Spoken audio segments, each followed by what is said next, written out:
Donald, and thank you for joining us. We are now 6 days out from Election Day. Nearly 60 million votes have already been cast in early in-person voting and through the mail. And the latest polls suggest the race could not be tighter. Both campaigns are locking their focus on the battleground states. Vice President Kamala Harris rallied in North Carolina and Pennsylvania today and is in Wisconsin tonight. Former President Donald Trump was in North Carolina earlier and tonight is also in Wisconsin.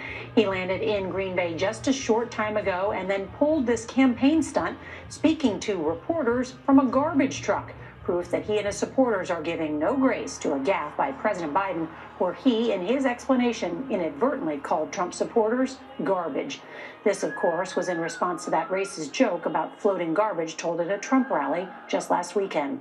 Vice President Harris is distancing herself from the negativity and trying to drive home her unifying message that if elected, she will represent all Americans. We have correspondents covering both campaigns, and we're going to start with CBS's Robert Costa in Green Bay, Wisconsin. 250 million people are not garbage. I can tell you who the real garbage is, but we won't say that. Former President Donald Trump hit the tarmac in a trash truck in battleground Wisconsin. How do you like my garbage truck? This truck is in honor of Kamala and Joe Biden. Earlier on the trail in North Carolina, Trump sensed an opening to cast the Democrats as out of touch. Look how they've treated you. They've treated you like garbage, frankly. They've treated you like garbage.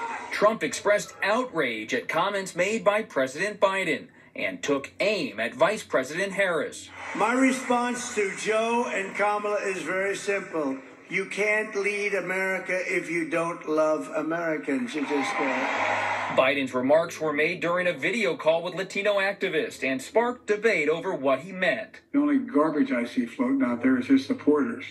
His demonization of Latinos is unconscionable, and it's un-American. Biden later clarified and said he was not calling Trump's supporters garbage, saying, "I referred to the hateful rhetoric about Puerto Rico, spewed by Trump's supporter at his Madison Square Garden rally." As some Democrats privately expressed frustration that this episode is a distraction, Vice President Harris weighed in. He clarified his comments, but let me be clear, I strongly disagree with any criticism of people based on who they vote for. Meanwhile, Trump's campaign filed a lawsuit in Bucks County, Pennsylvania, raising questions about the integrity of the voting process in a Philadelphia suburb that is a prized battleground in a key state. A state judge sided with the Trump campaign, extending an in-person voting option in Bucks County, where long lines on the final day led to complaints voters were being disenfranchised by an unprepared election office. I'm not blaming the Board of Elections. I believe that they should have been more prepared, that's all. It's a big election for people. Bucks County election officials say there is no intent to suppress any vote and are doing their best to keep up with intense voter interest. The Harris campaign is paying close attention to Bucks County as well. Top Democrats tell CBS News that if she wins Pennsylvania, it could come down to Bucks County. That's why she is reaching out to traditional Republicans, moderate Republicans in these final days. Nora? Robert Costa, thank you. Vice President Harris is in Madison, Wisconsin tonight, making a push to get University of Wisconsin students to the polls. The latest CBS Battleground Tracker estimates the race in Wisconsin is tied. Donald Trump won the state in 2016, then in 2020 it went to Biden. Wisconsin is just one of the three battlegrounds Harris visited today. CBS's Nancy Cordes reports tonight from the trail. And make no mistake, we will win. Fresh off her massive rally near the National Mall, Vice President Harris headed right back to the battlegrounds today, rallying the troops in Raleigh. From North Carolina, I then ask you, are you ready to make your voices heard? And promoting her platform in Harrisburg, Pennsylvania. And at the top of my list is bringing down your cost of living. That will be my focus every single day as president. Tonight in Madison, Wisconsin, she'll headline a rally/concert featuring hitmakers like Gracie Abrams and Mumford & Sons. It's a gathering designed to grab the attention of the 50,000 college students who call Madison home. I think the most important issues that I kind of look for is, are they going to value you as a person and a human being? I don't really like either candidate. I just agree with a few more of Kamala's opinions. They are a critical demographic for Harris. The latest CBS News poll finds Harris leading Trump among young voters nationwide by 23 points, roughly the same margin that separated Biden and Trump among young voters in 2020. In Washington, D.C. last night, Harris's rally drew an estimated 75,000 people, a crowd that stretched from the Ellipse to the Jefferson Memorial. The images already showing up in new campaign ads.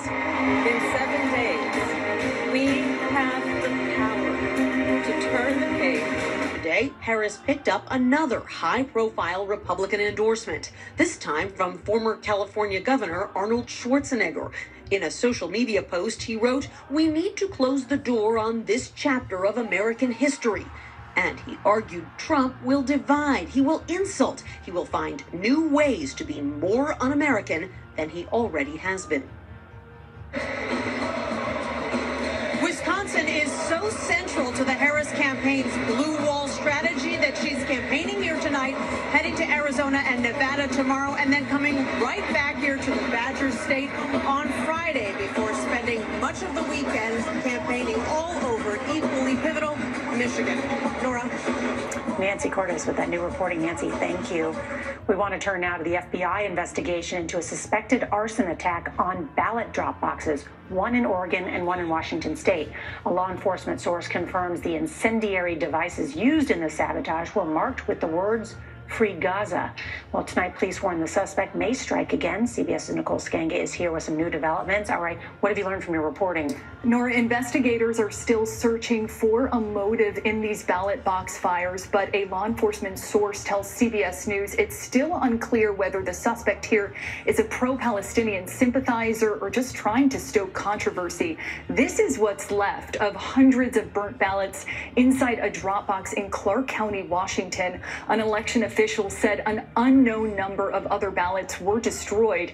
The FBI has taken both incendiary devices to their laboratory in Huntsville, Alabama, for forensic analysis and are still searching for a male suspect who is driving this dark-colored Volvo sedan.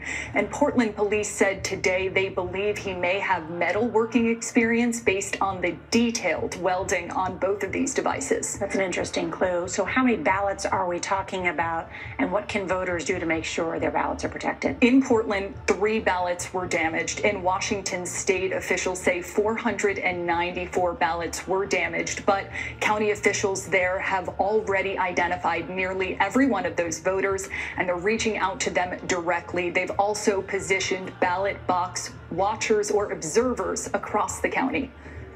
They're there 24 hours a day. Those individuals have a sole task, only one responsibility, and that is if they see something they think is suspicious, to call 911. And Nora, voters impacted in Washington state can request a replacement ballot online. All right, good to know. Nicole Skanga, thank you so much. Well, there's some dangerous autumn weather tonight barreling across the middle of the country. For the very latest, we have CBS's Rob Marciano joining us now from Emporia, Kansas. Good evening, Rob.